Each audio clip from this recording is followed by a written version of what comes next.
Hello મિત્રો, કેમ છો? જય શ્રી કૃષ્ણ. હું આપની સમક્ષ એક આજે નવો વિડીયો લઈને આવી છું. મારી ચેનલને લાઈક સબસ્ક્રાઈબ કરવા વિનંતી. Thank you. જય શ્રી કૃષ્ણ. આજનો મારો ટોપિક છે કે આપણે ઘરમાં પૂજાખંડ કેમ રાખીએ છીએ, ભગવાનની સ્થાપના કેમ કરીએ છીએ. આદિમાનવ જ્યારે સભ્ય અવસ્થામાં આવ્યો અને નગરમાં વસવા માંડ્યો હતો ત્યારે એણે એક કુટુંબ વ્યવસ્થા અપનાવી હતી મિત્રો.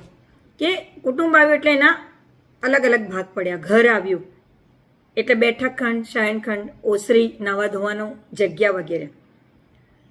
પરંતુ આદિકાળમાં માનવે એ વિચાર્યું કે એવું કોઈ પરમ તત્વ છે જે નિરંજન નિરાકાર છે અને સદાય સર્વત્ર હજરા હજુર છે, જેને આપણે નામ આપ્યું છે ઈશ્વર, ખુદા, ગોડ. અને જે અકલ્પનીય, અતુલ્ય અને અન્ય તત્વને એટલા માટે આપ્યા કારણ કે આ તત્વ સદાય નિસ્વાર્થપણે ડગલે ને પગલે આપણને મદદરૂપ થાય છે. તો એમણે એ તત્વને આદરપૂર્વક, ભક્તિભાવપૂર્વક એની કલ્પના કરી અને મૂર્તિ બનાવીને એની પૂજા શરૂ કરી દીધી.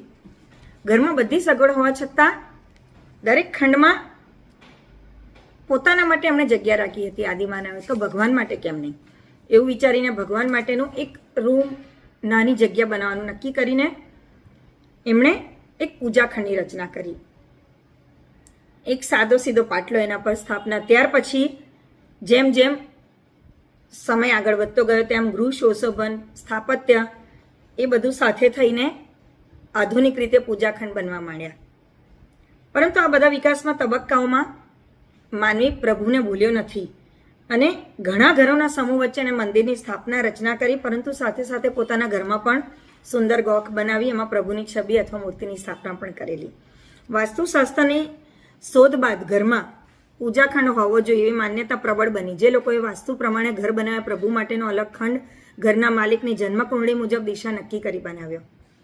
જ્યારે આપણે ધન દોલત ખર્ચીને ઘર બનાવે ત્યારે ધન દોલત મેળવવામાં જેમના આશીર્વાદ છે એ ઈષ્ટદેવને આપણે શા માટે ભૂલવા જોઈએ? એમના માટે અલગ ખંડ અવશ્ય બનાવવો જ જોઈએ. માટે આપણે દરેક ઘરમાં પૂજાખંડ ખૂબ ભક્તિભાવપૂર્વક બનાવીએ છીએ. મારી સાથે જોડાઈ રહેવા બદલ આભાર. જય શ્રી કૃષ્ણ.